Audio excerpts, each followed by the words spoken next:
Oi, gente, eu sou Sinara Cordeiro, sou psicanalista e hoje eu vou falar um pouquinho como surgiu a jornada dos pais, como que eu resolvi criar essa incrível jornada como modo de ajudar e auxiliar os pais no dia a dia, de uma forma clara, simples e objetiva. Vem comigo? Então, pessoal, no vídeo de hoje eu quero comentar com vocês, você já deve ter escutado aí, e se não escutou, depois eu vou deixar aqui nos comentários o link da Hotmart, aonde você vai conhecer essa incrível jornada, e eu vou explicar como surgiu, como que se deu início a essa incrível jornada. Olha, sempre gostei muito de ler, observar o comportamento infantil, desde quando eu sou a mais velha, né, de 5 filhos, então eu observava um pouco o comportamento dos meus irmãos relacionado a algumas questões. E quando eu tive o meu filho, que hoje ele já está com 15 anos, eu observava também o que fazia parte desse comportamento de desenvolvimento infantil e o que era com o fator, né, de algum trauma, de alguma vivência que ele teve ali com a genitora, enfim. Pontos, essa diferença foi preciso, né, foi necessário separar o que fazia parte do desenvolvimento infantil e do que era decorrente ali, alguma vivência intrauterina que ele teve e estava sendo reproduzida. Mas aí você pode perguntar assim, mas como que eu vou fazer isso se eu não sou profissional, se eu não entendo de comportamento humano, de comportamento infantil? Bom, na época eu também não era profissional. Na época eu era uma mãe que gostava muito de ler e sempre fui de observar esse tipo de situação. Em alguns momentos eu achava, e como muitos pais também com certeza acreditam, né, que a culpa era deles, a culpa era da educação ou da falta dessa educação. Um exemplo, pirraça, a birra, a manha. O primeiro ponto que me fez assim ter um esclarecimento sobre o comportamento infantil foi quando eu descobri que a pirraça faz parte desse desenvolvimento infantil, que ela não é culpa necessariamente da mãe. E foi algo assim, foi muito esclarecedor, porque eu encontrava, né, eu tentava me culpar porque meu filho estava fazendo pirraça, e quando eu compreendi que era um momento onde ele se frustrava, onde um pedido que ele queria naquele momento não era atendido, ele se frustrava e demonstrava essa frustração com pirraça. Aí eu entendi que muitas mães passam por essa situação, muitos pais acham que o filho está fazendo pirraça e a culpa é deles, porque eles não estão sabendo educar. Só que nesse momento, quando eu entendi o que era pirraça, eu compreendi também que eu precisava reagir de modo com que o meu filho soubesse lidar com a frustração. Mas isso foi rápido? Não. É construído. Quando essas coisas de imediato, faz hoje, amanhã tá ótimo, é muito perigoso. Porque lá na frente ela pode desmoronar e aparecer outras situações que você vai precisar de um tempo muito maior para colocar em prática. Então, o primeiro ponto, observa. Foi o que eu usei também. E com isso eu observava o comportamento. O que funcionava com o meu filho? O que não funcionava? Então, eu tinha pontos que eu entendia que parecia que eu falava e nada acontecia. Ou então, quanto mais eu falava, pior ficava. Exatamente. Aí você pensa assim, mas como assim? Estou falando, estou explicando. Outro ponto, eu até comento na jornada, é a questão da fala. Nós precisamos ter falas pontuais com os nossos filhos, falas claras e objetivas. Então, eu observei também que eu fazia uma palestra. Uma palestra de 10 minutos, 15 minutos, 20 minutos. Foi aí que eu compreendi aonde é que estava o meu erro. Ou seja, você precisa ser claro e objetivo com seu filho. Mas espera aí, vamos imaginar que você está ali enfrente um desenho infantil. Observe o tempo daquele desenho. São desenhos curtos, no máximo 5 minutos. No máximo, aquele desenho que começa, início, meio e fim, curto e objetivo. E às vezes a criança pede para assistir o mesmo desenho várias vezes. O que isso quer dizer? Quer dizer que ela gostou do desenho e que ela está aprendendo em partes. Ela está assistindo como se fosse, o desenho realmente é novo para ela, mesmo ela acompanhando ali as falas, porque vai decorando. Então é importante você imaginar e observar a sua comunicação. E eu falo isso na jornada. Ensino também através das histórias. Tem histórias infantis maravilhosas, ilustrativas, aonde você pode também aprender de uma forma bem clara, numa situação real ali com seus filhos, transformar essa situação em uma história. Sabe por quê? Porque o cérebro da criança aprende com as histórias. Vamos imaginar aí as escolas infantis, o maternal, o jardim de infância. Como que eles fazem? Eles começam a construir uma história, deixa a criança contar. Então é importante também você ensinar o seu filho sobre o seu universo de contar histórias, sem contar que você está criando ali, fortalecendo o seu vínculo com seu filho. E quando você gera uma reflexão, ao invés de acusar, você coloca o seu filho para refletir diante de uma situação. Sabe por quê? Porque se eu te acuso, você fica muito irritado comigo. Você fica decepcionado, você entende que não era a sua intenção. Você fala, poxa, não fui compreendida, não fui compreendido, e a pessoa está me acusando. Agora, se eu coloco você para refletir sobre a situação que você está vivendo, gera algo diferente no seu comportamento. Porque você compreende, você entende o que está acontecendo. Da mesma forma, a criança, se você coloca a criança para refletir, ela vai compreendendo, o cérebro vai trazendo ali informações sobre as atitudes, mas isso também é construído. Não espere fórmula mágica, porque eu não vou te oferecer fórmula mágica. Outro ponto importante é quando você está junto com seu filho e pergunta para ele, filho, você se sente amado pelo papai, pela mamãe? Ele vai começar a entender o que é o amor. E o cérebro vai devolver o momento mais feliz que ele teve ali durante o dia. E ele vai te surpreender com a resposta, porque às vezes ele vai chegar para você e falar assim, mamãe, eu sinto amada quando você me abraça. Eu me sinto amado quando você deixa eu lavar o carro junto com o papai. Então são coisas pequenas que nós vamos aprender que a nossa referência de amor é diferente da do nosso filho. Ele, então, esse contato, esse momento de qualidade é que vai criando e fortalecendo esse vínculo. Às vezes, vocês podem confundir a questão do vínculo, achar que o vínculo é ficar o tempo todo junto, ali, ensinando, falando. Não, é aos poucos. Você pode criar um vínculo fazendo uma receita de bolo, colocando seu filho para ler. E dentro da jornada eu falo também sobre isso, a questão das regras. Eu vou colocar a regra, eu vou impor a regra, eu vou apresentá-la. Quando eu apresento essas regras, elas vêm com uma informação de construção. Agora, se eu imponho, eles podem até fazer de imediato, mas longe da presença dos responsáveis, isso não vai fazer sentido. Porque quem colocou a regra, quem impôs a regra, não está presente. E o que você prefere? Que seu filho te obedeça apenas quando você estiver junto ou quando ele, na sua ausência? E essa obediência precisa vir junto com uma compreensão. Eu vou compreender primeiro e depois eu vou obedecer. Mas será que nós temos paciência de esperar a criança compreender essa regra, compreender esse limite? Antes disso, nós também precisamos ter o limite.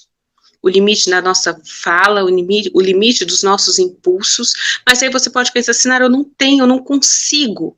Quando vê, eu já falei, quando vê, eu já gritei, quando eu olho, eu já até mesmo agredi o meu filho.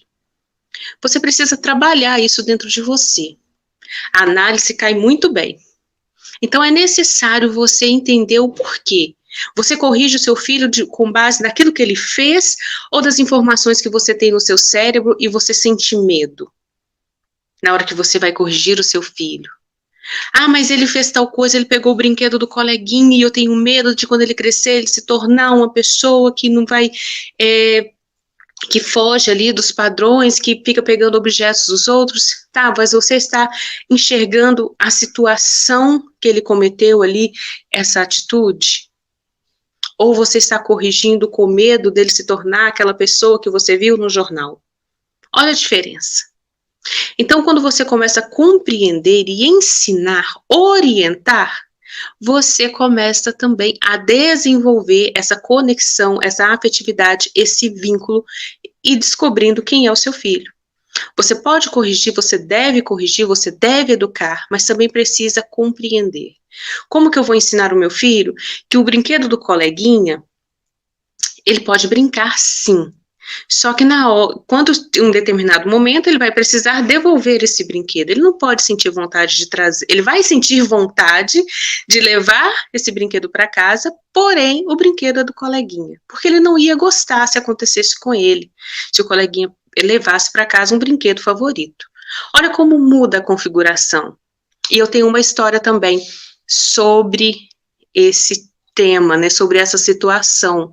E é muito importante porque as crianças compreendem. Se você ainda tem dúvida de como começar a contar para o seu filho de onde ele veio, o que, que aconteceu, às vezes a criança começa a fazer uma série de perguntas. Temos também uma história quando conta, né, quando a mãe precisou ali entregar o filho, ou quando não é assim, né, quando a assistente social, quando o conselho tutelar vai até a casa da criança, recolhe a criança. Então, temos histórias que também abraçam esse tipo de situação, para que a criança entenda o que está acontecendo e que você também sinta confortável em gerar um diálogo, porque através das histórias você pode conversar com seu filho, mostrar para ele o que aconteceu e escutar da criança qual é a posição, o que ela entende de tudo aquilo. Ela vai sentir vontade de conversar, ela vai sentir vontade de falar da família genitora, do abrigo, das pessoas que ela conviveu ali até aquele período antes dela chegar na sua casa, e você vai fazer o papel de escuta, porque essa escuta é importante. Não precisa ter medo de, meu filho vai amar mais a genitora. Não, o lugar do seu filho está sendo construído. No seu lugar no coração do seu filho está sendo construído, e é por você. Você que é o responsável nessa construção. Então, você precisa entender o que eu estou usando para conquistar o coração dos meus filhos. Quais são as ferramentas que você está usando? As ferramentas do medo? O medo, ele protege, evita algumas situações por um curto período. Lá na frente, a criança descobre que ela não precisa ter medo. Mas ela compreendeu a mensagem que você quis colocar para ela naquele momento? Ou ela simplesmente obedeceu porque ela sentiu medo da consequência? Falamos também sobre castigo e consequência. Qual funciona mais? O castigo, ele vem movido pela sua raiva, a nossa frustração. Poxa, a família chegou aqui, recebemos visita, ele tinha que ter obedecido, ele tinha que ter nos respeitado, e você vai castigar a criança de acordo com a sua frustração, com a sua raiva. Agora, a consequência é diferente. Você coloca a criança, quando a criança recebe a consequência da atitude, naquele momento, ela vai aprender. Porque a consequência pode ser uma consequência boa ou ruim. Então, um exemplo, se a criança quebrou o brinquedo do priminho que foi visitá-la e a família começou a falar um monte de coisa, você ficou constrangida. Qual seria a forma ideal de reparar essa situação? Se você não tiver ali no momento, se o seu filho não tiver no momento um brinquedo para repor aquele que ele quebrou, ele vai precisar devolver de alguma forma. Então você pode ensinar o seu filho, olha, nós precisamos juntar aqui um dinheirinho até dar o valor desse brinquedo para você ressarcir o brinquedo que você quebrou do seu primo. Se ele tiver um brinquedo em bom estado em casa, você pode fazer essa troca, falar para o seu filho, olha, agora você precisa, seu primo não pode ficar no prejuízo sem o brinquedo dele, então você precisa repor aquele brinquedo. E com isso, da próxima vez, brinque com mais cuidado. E lembrando, é diferente quando a criança brinca e por falta de habilidade quebra o brinquedo. E quando ela faz isso depois um impulso ali de raiva, porque brigaram, e vai lá e manda o brinquedo na parede. Tudo isso você aprende a observar. Tudo isso você começa a compreender, ao invés de simplesmente tirar o seu filho daquela situação, brigar com ele, chamar de estúpido, chamar de bagunceiro, chamar de nomes que vai apenas sufocar essa criança dentro dela mesma. E nós não queremos isso. Então, toda essa jornada é uma incrível jornada, onde você, pai, está sendo convidado a conhecer e a descobrir novas possibilidades. Muitos que já adquiriram esse produto, eles me retornam falando assim, Sinara, como que é uma educação leve? Por que que é leve? Porque você não sente culpado e nem aquele peso de precisar fazer dar certo. Você precisa fazer sempre o seu melhor. E quando você busca fazer o melhor, dentro da raiz, dentro da intenção, tá vendo essa árvore aqui? Ui, aqui. Essa árvore, ela tem uma raiz. Então, quando você busca fazer o seu melhor, dentro do seu melhor está ler, escutar, observar, reagir, buscar seu grupo de apoio, ir para análise e nunca carregar um peso, porque esse peso te paralisa. Imagina aí você com peso nas costas, você vai arrastando. Às vezes você pode até chegar no seu objetivo, mas vai demandar um tempo muito maior do que se você entender que fazendo o seu melhor, você abre espaço para novas formas de ensinar e educar. E com o objetivo de tudo isso, dessa jornada, você criar esse vínculo, trazer uma escuta, permitir que seu filho fale, permita que o seu filho fale, deixe ele colocar para fora a opinião, mas ensine-o a expressar os sentimentos, a expressar de uma forma respeitosa, a expressar de uma forma clara também objetiva, porque às vezes os pais sentem medo, mas eu vou deixar ele falar o que ele quer, e ele começa a me xingar, ele começa a me ofender. Não, isso não é adequado. Você pode ensinar o seu filho a se expressar. Peraí, filho, você está nervoso. Você entendeu o que aconteceu para você estar nervoso, estar chateado, triste, com raiva? Olha como muda. E a criança vai aprendendo, porque ela vai observando também o seu exemplo. Quando você estiver nervoso, não tome nenhuma atitude, espere. Porque você pode reagir com base na raiva que você está sentindo, e não diante da realidade que está à sua frente. E lá na frente tem uma consequência. Então, eu digo a vocês, bem-vindos a essa incrível jornada. E com certeza é um mundo de novas possibilidades. Então, vocês terão ali um e-book, PDFs com histórias, PDFs com jogos interativos que você pode e deve ser impressos, incluídos também em jogos de tabuleiro, regras, um quadro de regras também, imprima e coloca colorido. E fácil acesso, né, igual como você está vendo essa tela aqui, um local de fácil acesso para a criança visualizar, mas não transforma sua casa em um quartel, horário a cada meia hora, coloca os principais horários, porque aí também você vai descobrir que não vai ficar cansada, que não vai ficar estressada quando você esquecer alguma meia hora ali que você colocou que era para realizar alguma atividade, porque isso também gera um desgaste muito grande. Então, como eu disse desde o início, aprender de uma forma clara, simples e muito objetiva. E esse aprender é uma construção, para que cada vez mais você e seus filhos tenham vínculos fortes, saudáveis, e que durante uma tempestade, o se inclinar junto ao vento não quer dizer que você desistiu, mas sim que você está recuperando as suas forças para você voltar mais forte. Então, isso é ser flexível. E terá momentos que você precisa dessa flexibilidade, não porque você é fraco, mas que você é resiliente. Isso é importante. Então, convido você a clicar no link que vai ficar aqui na descrição e conhecer essa incrível jornada.